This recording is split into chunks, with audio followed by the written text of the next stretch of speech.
3টে ডিম, 1 কাপ ময়দা, 1 teaspoon baking powder, 1/4 cup melted butter, চিনি আর ভ্যানিলা এসেন্স। একটা পাত্রে 3টে ডিম, তার মধ্যে চিনি নিয়ে ভালো করে ব্লেন্ড করে নিতে হবে।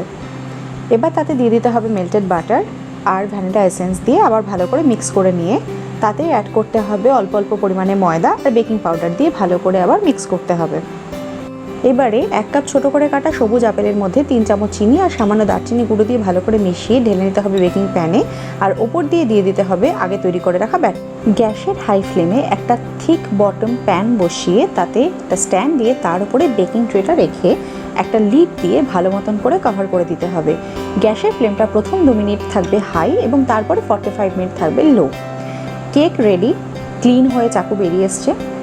Apple pie inspired green Apple cake খুব সহজেই তৈরি গ্যাসে। Thanks for watching.